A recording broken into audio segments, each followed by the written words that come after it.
implicit in every single one of the degrees that you take, up to and including the third, and all the time before that, is a symbol or a concept we don't talk about in Freemasonry very much, but it is fundamental to the Masonic experience.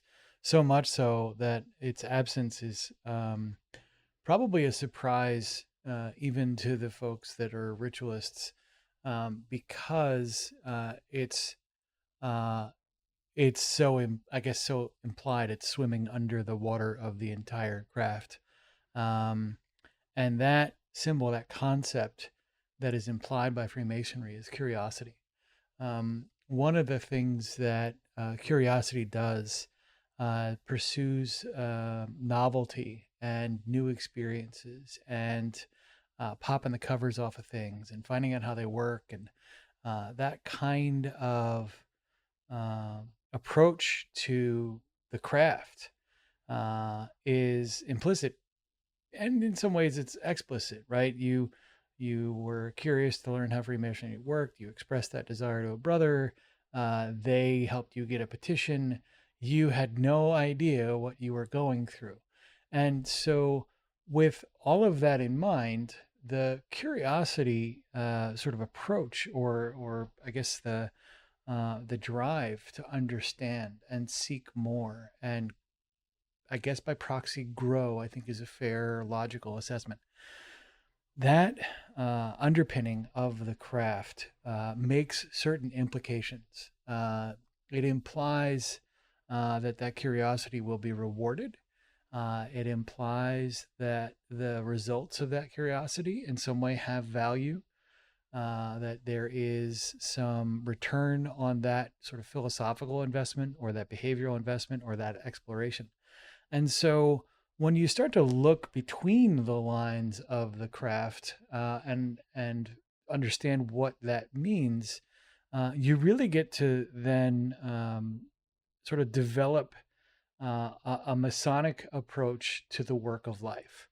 And so, with that said, one of the things that's happening sort of socially right now, and you can argue politically left or right, one of the things that is sort of required of us as Masons is to approach any situation with a sense of curiosity.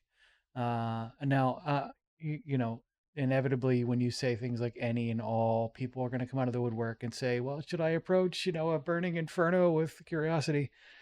Yes, you don't throw scruples to the wind. You don't, stop being cautious. But understanding the hows and whys and wherefores of even burning infernos has a ton of sort of value. Same thing's true with the things that are going on in the world, be them in your lodge, be them with individuals. That implicit curiosity made explicit here in this conversation, but also made explicit in your progression through the degrees, is required, and it is fundamental to growth and development. So be curious in the world.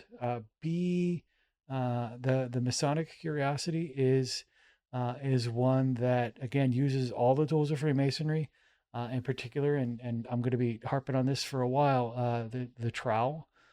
With love and care and kindness, approach your brothers, approach the Cowans out on the street with that same sense of curiosity, but in a way that is respectful. And I think you'll find that we have more in common than we have than we do sort of differences. And in fact, the more you explore curiosity as a concept, the more you learn how things work. Again, be they machines, people, societies, organizations, what have you.